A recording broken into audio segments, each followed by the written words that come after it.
Ngayong araw ay ating matutunghayan ang kasaysayan ng isa sa ating mga bayani na si Gregorio del Pilar o mas kilala bilang Goyo, ang naging isang batang general sa kasaysayan ng Pilipinas.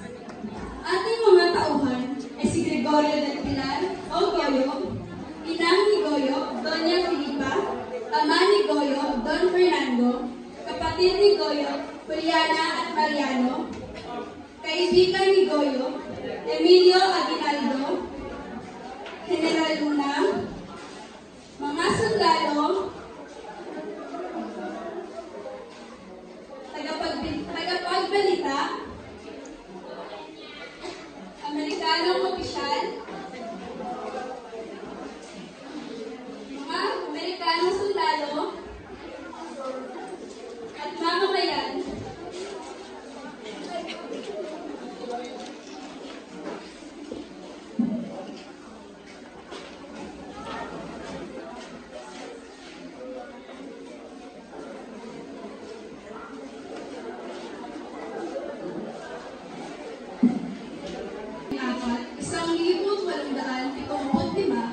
Isang batang isinilang sa bayan ng Bulacan ang mag-iiwan ng malalim na bakas sa kasaysayan ng Pilipinas.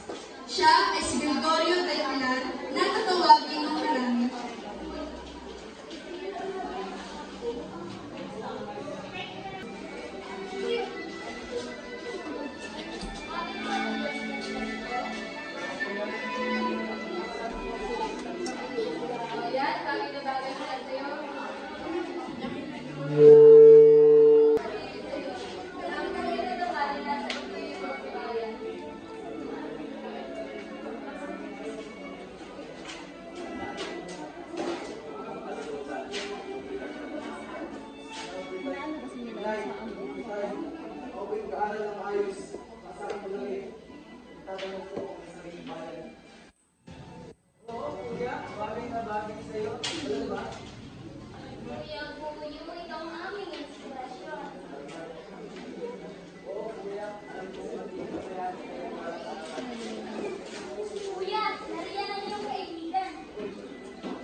Nang lumaki, pumasok si Goyo sa Ateneo Municipal de Manila. Doon nahasa ang kanyang talino, disiplina at pagmamahal sa karunungan. Ngunit higit sa lahat, doon rin lumago ang kanyang malasakit sa bayan. Sa panahong iyon, unti-unti nagiging maugot ang panawagan para sa kalayaan. Ang mga Pilipino ay nagiging masit laban sa mahabang panahon ng pananakop ng Kastila. Nang dumating ang balitang sumiklab na ang revolusyon, hindi nag-atubili si Goyo. Ang kanyang kabataan ay hindi nila inaksaya para lamang sa sariling kinabukasan. Sa halip, ito'y inalay niya para sa paglaya ng sambayanan. Goyo! Goyo! Bakit ngayon? Goyo! Bakit yun? Biglang lang magbigang laban ng mga Kastila. Ngayon, panahon na. Bayan na bagong lahat. Dapat para sa ganda ng bayan at ang makamit ang kalayaan. Sa gitna ng mga laban, napansin ng pamanukan ng revolusyon ang kakaibang tapang at talino ni Goyo. Hindi lamang siya mahusay gumamit ng armas, siya rin ay isang lider na marunong magbigay ng pag-asa at inspirasyon sa kanyang mga tauhan. Sa edad na 24, kinilala siya ni Pangulong Emilio Aguinaldo bilang isa sa pinagkakatiwalaang general.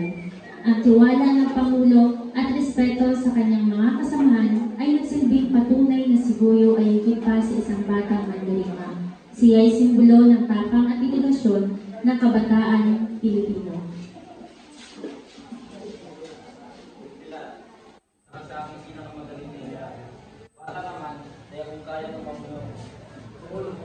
Maraming buhay para sa bayan. Goyo, hindi sapat ang nakakitibigan pero ito ang kailangan. Salamat.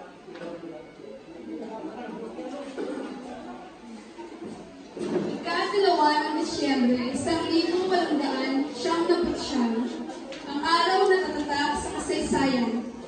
Sa Tirad Pass, isang mapitid na daang bundok sa Ilocos Sur, nakapwesto si Goyo kasama ang kanyang mga kasamahang sundalo. Ang kanilang misyon, pigilan ang daan-daang sundalong Amerikano upang makapagtakas sa Aguinaldo at ang revolusyonaryong pamahalaan.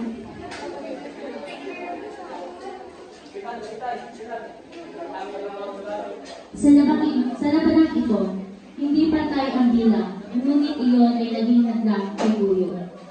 Para sa kanya, ang tunay na tagumpay ay hindi nasusukat sa dami ng sundalo, kundi sa paninindigan para sa bayan. Sa gitna ng putukan, palangaw at takot, naninindigan si Goyo at ang kanyang mga tauhan. Isa-isang nabuhay ang kanyang mga kasamahan, ngunit ang kanilang tapang ay nagsilbing batayog ng sakripisyo. Hindi ng tao ang masiyahan sa tagumpay. Dapat tayo ang nasauli! Bumar na lang ang Pilipinos!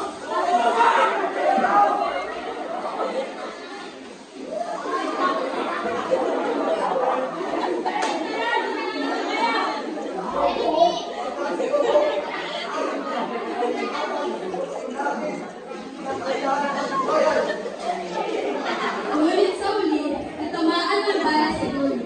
Ang batang general ay bumagsak sa pagpapalugay kasama ang kanyang mga pangarap at ang kanyang huling hininga.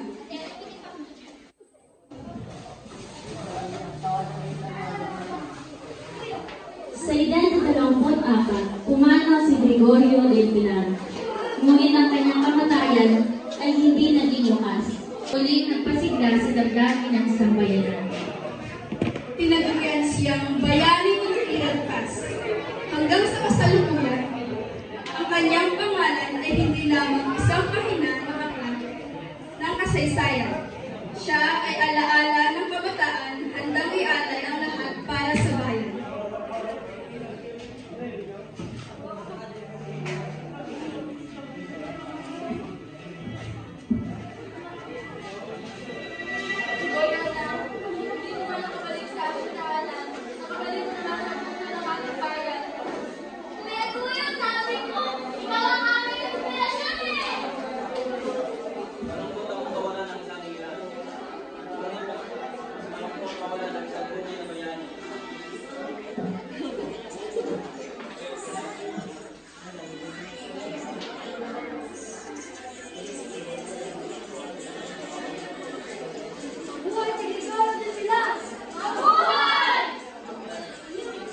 At sa bawat sigawan ng kalayaan, sa bawat bandilang ibinagawiway, at sa bawat pusong nagmamahal sa inang bayan, naroon si Gregorio del Pilar.